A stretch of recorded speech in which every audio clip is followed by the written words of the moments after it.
Welcome to 6 Feet in the Six. I'm your host, Jeff Barrett with Business Interiors. Thank you for joining us today. The purpose of this interview series is for the close-knit Toronto commercial real estate industry to share ideas and best practices in order to help everyone get back to the office safely and efficiently. Joining us today is Sean Menkes, Vice President, Office and Retail for Menkes Developments. Sean, thank you for joining us. Thanks for having me, Jeff. Can you tell the viewers a little bit about yourself? Sure. Vice President of Office and Retail at Menkes Developments. We're a 65-plus year family company. We develop and own office, retail, industrial, and residential real estate. We have a specific expertise in mixed-use projects that we execute fully in-house. In terms of my role, I oversee our current office and retail portfolio, as well as our new office developments and the retail associated with each of those new buildings. Day to day, that means primarily leasing, property management, and working very closely with our institutional partners. Personally, how are you managing? All right. It's been a challenging 9 months sitting here in mid-December, but I'd say looking back to March, I'd be very happy to be in the position we're in today. My wife and I have 2 kids, a 3.5-year-old and a 10-month-old. The 10-month-old was just weeks before COVID began. And there's been some rough moments, but overall, some very special ones. I get to have lunch with my 10-month-old daughter at least 3 or 4 days a week. And I see a lot more of my 3.5-year-old because I no longer have a commute to the office, or when I do, it's only once a week or so. That's awesome. Great. You can find some silver linings in this. Can you show us what face masks you've been rocking? Sure. So I've tried several. This is my go-to right now. It's by a company called Myant PPE. 3-layer. It's got room for a disposable filter insert, and it's got this bendable nose piece. So it's actually pretty good when you're out there. I'm touring through our new developments, and I have to have it on for an hour and a half at a time. And a lot of masks get hot and kind of disgusting after a while. This one's been pretty good. Can you tell me one thing personally that you've had to do under isolation that you've never had to do before? Everything has been different. The course of work, professionally, personally, everything has been different. Our routines have been interrupted, as we all know. Personally, we run into these bizarre elements every day. I have my 2 young kids that I mentioned. The grandparents can't touch them. They can't be near them. Not seeing friends. So, life has been interrupted among so many different planes, and there's very few pieces of normalcy, I think. So, on a work and professional level, throughout, I'd say. Have you picked up any habits that you think might carry over post-COVID? Maybe on the cleanliness side, I always wash my hands, but I think wearing a mask might stick around in certain very small locations. I imagine, being in Scotiabank Arena with 20,000 people, or walking through an airport. I'm not sure. It's going to be hard to kick the habit of wearing a mask and seeing someone cough or sneeze. But time heals lots of wounds, and I think this will be one of them, and it's just a matter of time. It feels like we're watching our own lives from afar when we turn on the TV and you see people shaking hands or giving each other a hug, taking a taxi, being on the subway. These normal moments that are in TV and are in movies. It seems like a lifetime ago. That's not our life today, and those form an escape in and of themselves. Watching on TV how we used to live our lives pre-COVID. Sean, in a segment on the show, we take a deep dive on our guests' LinkedIn accounts and look for posts that need more context. 1 month ago, you posted an exciting new deal for Richardson GMP, 85,000 square feet at 100 Queens Quay. Congratulations. Thanks, Jeff. Can you tell us a little bit more about the deal, or maybe the development that they're moving into? Yeah, thanks for the opportunity. This is a very exciting one for us. Richardson, they've since rebranded as Richardson Wealth. They're leasing just over 85,000 feet in 100 Queens Quay East, which is the office component of our new development on Queens Quay called Sugar Wharf, which is a master planned 4.5 million square foot project with this office building, 5 condominiums, and about 225,000 feet of retail. So this project is a major focus of mine and of our companies, involving multiple aspects, our commercial division as well as our residential division.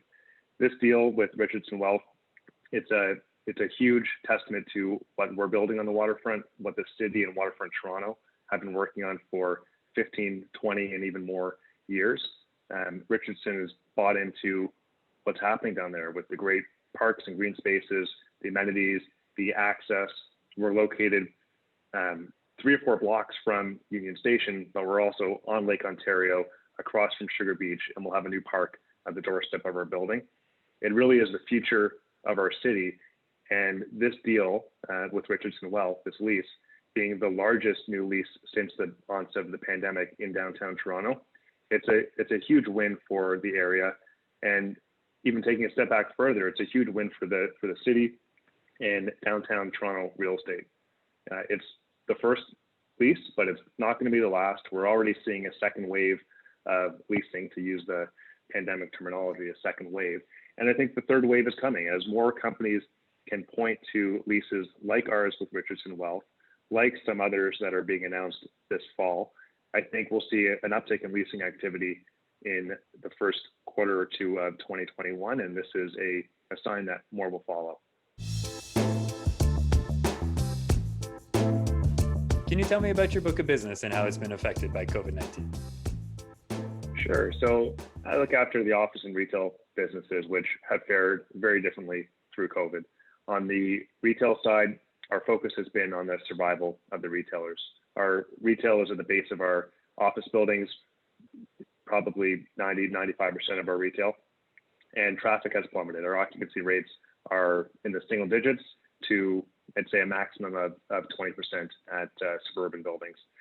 So there's no traffic, there's no customers. These retailers really have no option, but they're important to us. They are the front door, they are the street, they are the life of our buildings, and we've handpicked our retailers as the amenities. So it's very, very important for us that they survive, that they are back and operating when our primary audience, the 4,000, 5,000, 6,000 people in our office towers on a daily basis, come back. To keep those office occupants happy, we need vibrant, dynamic retail. So that's been our focus. On the office side, our buildings are empty, and most of our tenants are figuring out how to work remotely in the current situation. It's clear that it can work, it has worked, but most are itching to come back to the office. And our focus has been to make sure we have clean and safe buildings with an extra focus on health and safety for the 2021 post-pandemic world. Our buildings overall are relatively newer buildings. They are faring, I'd say, better than the market in general. There's very little subleasing in our buildings. Our tenants aren't leaving. We're not having any issues with collection of rent, but leasing velocity has slowed. We are doing leasing, as I mentioned, with the Richardson Wealth lease. We are doing more at our other buildings, but velocity is far down. That said, we still have completed 125,000 feet of leasing during the pandemic, and we're starting to see that pick up. We're very proud of that 125,000 feet downtown. To accomplish that in 2020 with our brokerage partners, with our institutional owner partners, we're very happy with that number. What are some of the new requests you've had from your clients? Well, right now, especially in the first month or so of the pandemic, everyone became an air quality expert overnight. Tenants, large tenants in particular, hired their own engineers. They wanted to do an audit of something that they really only considered at the lease stage. And it was something that was not even on the initial survey. It was something that the engineers would sign off on to give their clients comfort. But in reality, these tenants today are diving in, they're understanding air quality, they're asking what filter types you have, they're asking how much fresh air you're delivering to the floor, which is new, it's interesting. On our new development side, we deal with it on a day-to-day basis. So it's something that we're competent with, and it's something that I think our buildings will will outperform post the pandemic because we have newer buildings that bring in more fresh air, that have the MERV 13 filters already. We've had them in most of our buildings for 10 years already, where it's harder to upgrade some older buildings. So we'll have a clear advantage in attracting tenants with those air quality requests in the new world. Some of the things I've heard from people out there is like, oh yeah, we're just going to have to replace the HVAC system. Like, or we'll just open up all the windows. You know, like people don't understand how these systems work, and like they think they can. There's just these easy solutions out there. Where new building or old building, none of those are easy solutions, right? That's right. It's you really can't bring in new air unless you're undergoing a major retrofit of a building and have room in the core to bring in fresh air from the top of the building down. But it's very difficult. Filters, even some older buildings are limited on the size of or on the level of filtration based on the racks that are in place in the mechanical room. So there's going to be a real differentiation between A and B. You know, it's not going to be vintage. It's not going to be what the lobby looks like. It's going to be air quality, I think, first and foremost. Well, speaking of retrofits, I know one of the most exciting projects you guys have going on in the city is a retrofit of a classical building. So could you just tell us a little bit more about that and maybe some of the things that you're doing to kind of think about the future in COVID? Sure. So the building is 320 Bay Street. It's at the corner of Bay and Adelaide, adjacent to First Canadian Place. The heritage component was built in 1929, and there was an addition in the early 90s. It's a 300,000 square foot office building. And we partnered with an existing partner of ours on one of our new developments to come in and take a look at this building from the inside out and how to deliver that, whether it was a new office development on top of the Heritage Tower, a retrofit of the existing building. And we decided on the latter for a number of reasons. But what we wanted to do was deliver inside the Heritage building shell almost an entirely new building. So we're about 13 months through that 18-month renovation. Early in Q2 of 2021, we'll be completing the building, which is a full overhaul of the mechanical system, of the electrical system. We're building a new lobby, a new exterior facade on the entrance to the 1990s edition. It's going to be a brand new building with all the same air quality and amenities that tenants expect in new buildings, with the added character and heritage of the 1929, what was called the Canada Permanent Building. So a really unique opportunity to come in there. It's a rare occurrence to have a fully vacant building. We couldn't have done this retrofit if the building was tenanted, but because the building had a lot of vacancy, we ran out the remaining leases, shut down the building, took it entirely offline into a construction site, and are rebuilding from the inside out currently. So it's been a really fun one to be involved in. It's new for us. Our business primarily has been new office construction, highlighting efficiencies. This is different, but it's been a lot of fun. The renovation issues are there. So you peel back the layer, something else happens. We've had our share of surprises, but I think that's what to expect. And at the end of the day, we'll be delivering something that's really unique in the Toronto office market. Do you think there's going to be like a huge demand for these buildings to be turned over and upgraded over the next 2-3 years while we're making our way back in? I do. I think when tenants look for real estate in 2021 and beyond, at the top of their list is going to be health and safety, which a lot of B and C buildings currently can't provide. And I think two things are going to happen.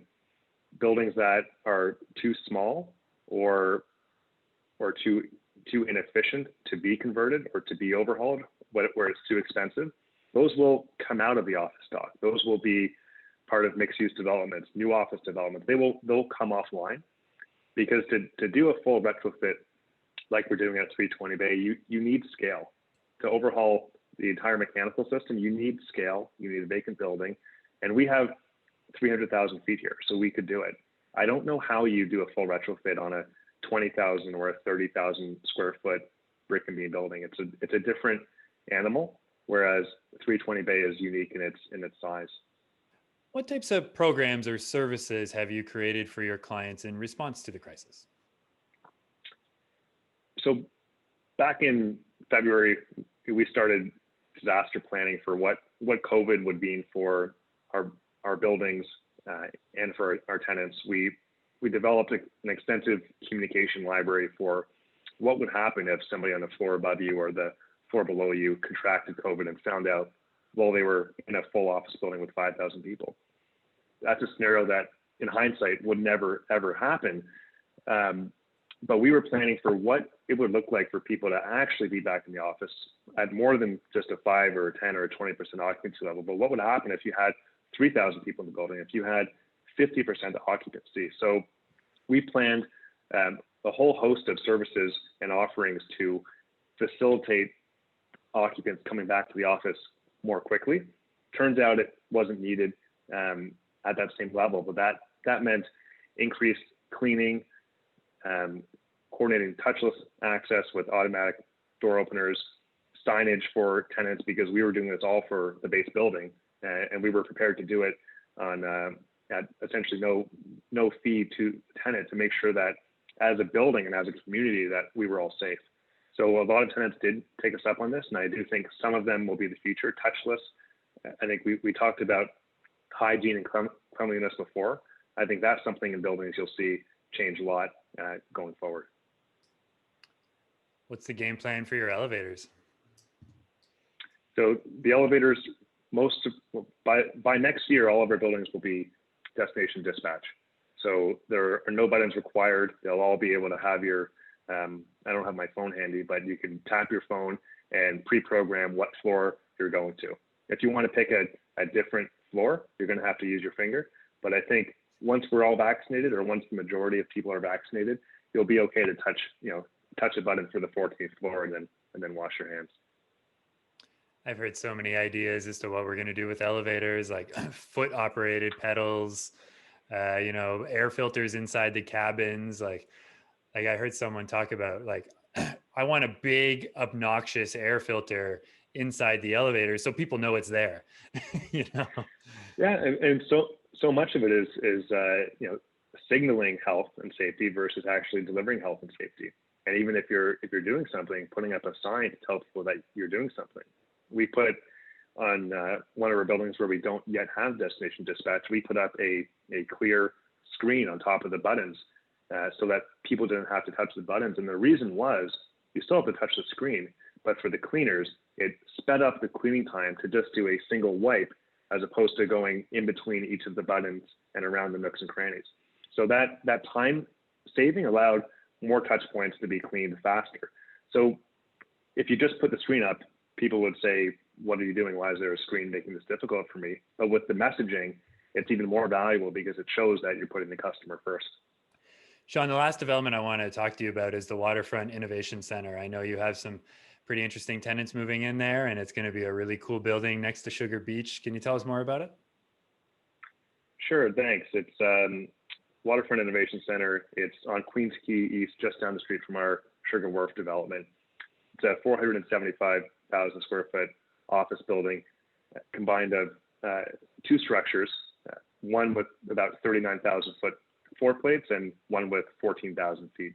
They're connected on a second floor bridge, which is about a 15,000 square foot common collaboration area, complete with a conference center, variety of seating options where tenants in the building can come down, plug into our building Wi-Fi, and work outside of the office.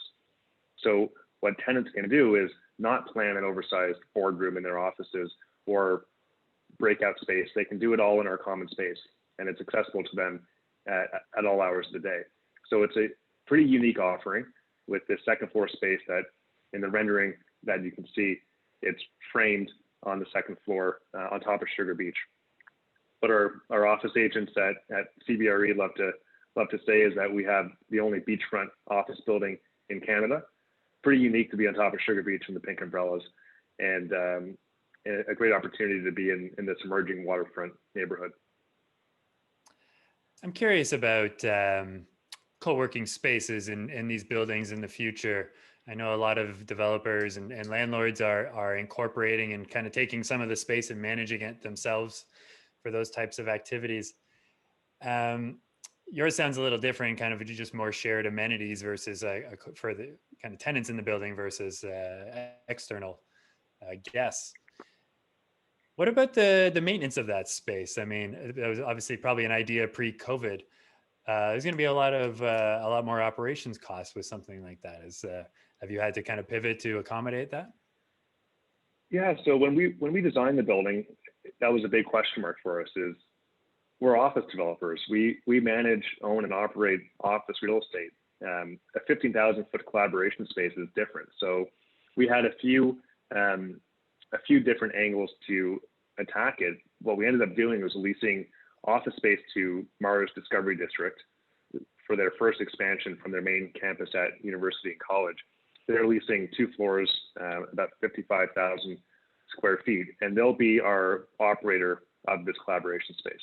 So the actual name will be the Nexus powered by Mars, and they are the experts. For anyone that's been to their campus at University and College, they have a large atrium, and the same type of events, the hackathons, the career fairs, those same types of functions will happen in our 15,000-foot collaboration space. And does Menkes see themselves operating co-working spaces in their buildings in the future? We have great relationships with a couple co-working groups, but for the time being, we'll stick to direct landlord-tenant relationships. What changes do you see coming to the commercial office post-vaccine? I think touchless is the main change, on top of obviously air quality being a major focus point, which I've touched on already. But touchless, it was already happening, and I think that's the story of many industries, is an acceleration of trends. Touchless was already happening for AODA reasons, so it's in place. Buildings have partial AODA, and I think that the pandemic will accelerate the next step of touchless adoption. So I think that's where we'll see changes. I think that's where the customer, where the occupant will see they can walk into a building up to a floor without ever having to touch a pen to sign in, not having to pull a door handle, not having to touch an elevator button. And I think that will give people a higher sense of safety and comfort, which everyone needs. As a real estate construction design community, we need to give people the comfort to get in a car or hop on the subway and go back to the office. I think that's going to be a really, really strange first day when companies say to their employees, you can come back in today. I think people are going to have a lot of fear and anxiety. So we have to make sure that's a safe, normal experience for them. Sean, is there anything else you want the Six to know about you or Menkes and how you're joining the fight against COVID-19? I know you have a very wide audience, Jeff, brokers, designers, suppliers. And if I could leave them with one thing, it's that our buildings are designed for their clients. We have the best HVAC, we have the best natural light, we have incredible on-site management and cleaning staff that are making sure that our buildings are safe for their arrival. We're not new at this. We're building our third and fourth new generation office buildings since 2009 that are delivering next year. Another retrofit, number 5, call it a new building. It's pretty close. So we're ready. We know how to build spaces. We know how to build the spaces that their clients want and can safely operate in, and we know how to manage them. Managing a high performance building is the next step after building it, which is not the same as a 20 or 30-year-old building. So if I could leave your audience with, we're ready. We're here to talk to you. We're here to explain how our buildings can help you, and available for a phone call, email, anytime. Well, thank you, Sean, for sharing how you and Menkes are joining the fight against COVID-19. Keep up the good work. Thanks, Jeff. Toronto, you are the best city in the world, and we can't wait for you to feel better again.